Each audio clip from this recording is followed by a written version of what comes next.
When I think about sacrifice, I don't think about soldiers or superheroes.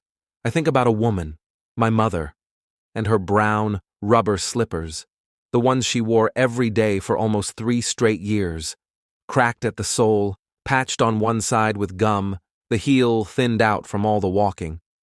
The strap had been stitched and restitched so many times that the thread itself had turned brown from dust and wear.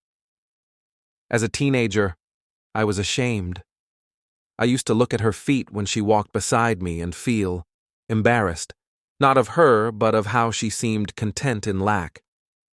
I'd say, "Mama, why don't you buy new slippers?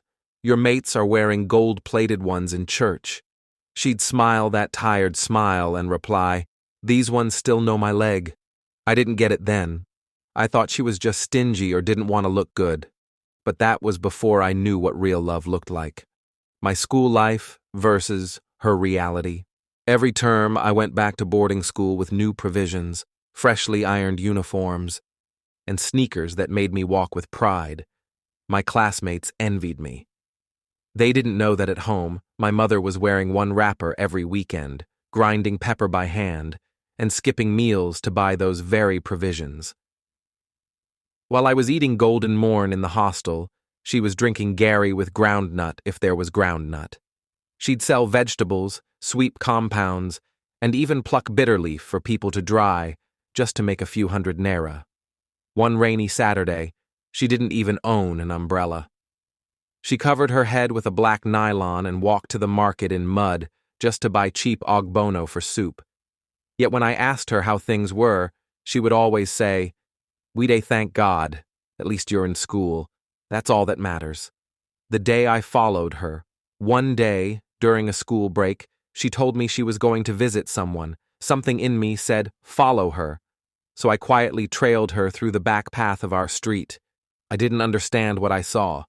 She arrived at a house and knocked. A woman came out and pointed at some clothes and buckets.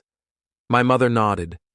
Then I watched my mother, the same woman who said she was visiting a friend, get down and start washing clothes, scrubbing floors and sweeping like a housemaid.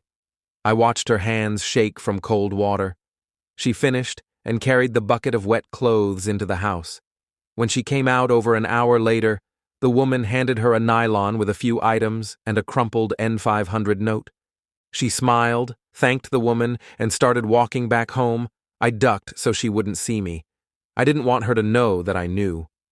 When we got home, she gave me the nylon and said, "I brought something for soup tomorrow." Inside was dry fish and seasoning cubes. I looked at her, slippers again that night, and something broke in me. The conversation that changed me. I asked her, "Mama, when last did you buy anything for yourself?" She laughed and said, "What will I do with something for myself? I already have you. That's enough." I was quiet for a long time. Then she added something I'll never forget. "If your child is eating meat and you are licking the pot, is that not still joy? Meat in your child's mouth is also sweetness for the mother." That night, I couldn't sleep. Years later, I grew.